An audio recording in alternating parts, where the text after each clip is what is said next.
Not every action movie ends up being a blockbuster, but sometimes a film's big moments and star-studded cast can give it a second shot, especially on streaming services. Take The Cold Light of Day, for instance. This action thriller features Henry Cavill, who's just a step away from being Superman, along with Bruce Willis and Sigourney Weaver. Despite sitting at a rough 4% on Rotten Tomatoes, it's getting a bit of a revival on Freevee. So let's dive into what we know about The Cold Light of Day 2 with Henry Cavill. Originally released in 2012, The Cold Light of Day follows Henry Cavill's character Will Shaw, a young guy on vacation in Spain who gets tangled up in a dangerous conspiracy after his family gets kidnapped. This action thriller is loaded with gunfights, car chases, and high-stakes espionage. At the time, Cavill was just about to hit it big with Man of Steel, and he plays the reluctant hero while Bruce Willis brings his signature tough guy vibe as Will's dad. Despite the star-studded cast, the movie flopped with critics, landing a dismal 4% on Rotten Tomatoes. Reviewers slammed the weak plot, cheesy dialogue, and lack of character development. The New York Times even called it a thoroughly incompetent Bourne movie imitation. Still, for fans who love some mindless action, The Cold Light of Day delivers plenty of explosions and suspense, making it a guilty pleasure for some. The film's story kicks off with Will Shaw, a consultant from San Francisco who's on the verge of bankruptcy. He reluctantly decides to join his family in Spain for a holiday, where he reunites with his dad Martin, a government advisor, with whom he has a rocky relationship. Will's preoccupation with his phone leads to a sailing accident. He jumps in to save his brother's girlfriend Dara from getting hit by the yacht's boom, but she accidentally smacks her head on a winch. In a fit of frustration, Martin throws Will's phone into the ocean. Will then swims to town to grab medical supplies and cool off. When he returns, the yacht has vanished along with his family. In a panic, he goes to the police, who point him toward Zahir, a guy who seems to know what's going on. Sensing something's off, Will tries to make a run for it in a police car, but Martin shows up and helps him out by taking down the officers. It turns out Martin is a CIA agent, and the people who took their family are after a briefcase he had on a mission. Martin meets with his CIA boss, Jean Carrick, in Madrid, who claims she doesn't have the briefcase anymore, but Martin knows she's lying. Things take a dark turn when Gorman, a sniper, kills Martin. Will grabs his dad's phone just as Gorman starts shooting at him, prompting a tense chase. The kidnappers call Will, wanting to talk to Tom and give him a 21-hour deadline to exchange the briefcase for his family. With no support from the U.S. Embassy, Will is picked up by Carrick outside, but quickly realizes she's not trustworthy.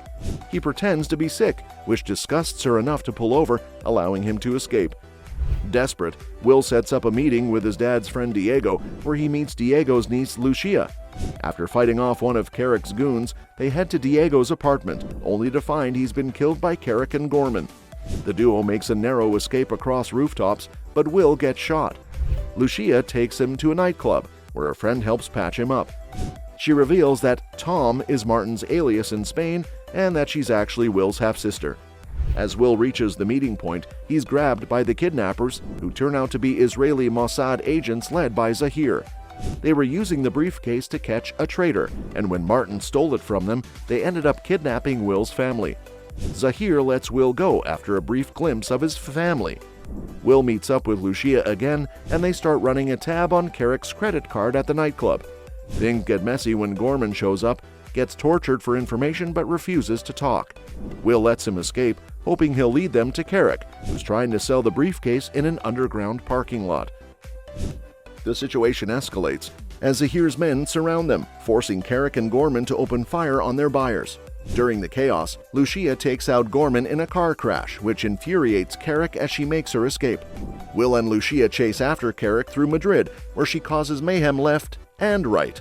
Eventually, their cars collide, leaving Lucia badly hurt. Just as Carrick is about to take out Will, Zahir swoops in and kills her, retrieves the briefcase, and releases Will's family. In the end, Lucia recovers in the hospital, and Will gazes at his new extended family. He's offered a job with the CIA, but it's left open-ended whether he accepts it or not. Now that we've recapped the original film, let's discuss what a sequel could do differently, or if we might see a reboot with a fresh cast instead. The original had its flaws, but there's potential for some exciting new twists and storylines if the right creative team gets involved. One of the major criticisms of The Cold Light of Day was its lack of character depth. A sequel could focus on fleshing out the characters, particularly Will and Lucia.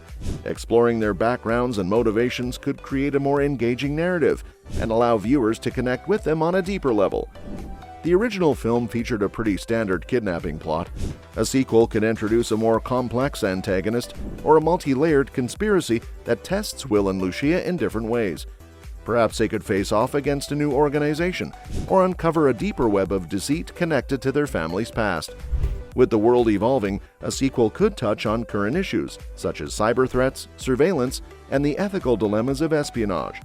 By grounding the story in real-world concerns, the film could resonate more with audiences. The strained relationship between Will and his father was central to the original story. A sequel could explore the aftermath of Martin's death, delving into Will's emotional journey as he grapples with his father's legacy and his new role as a protector of his family.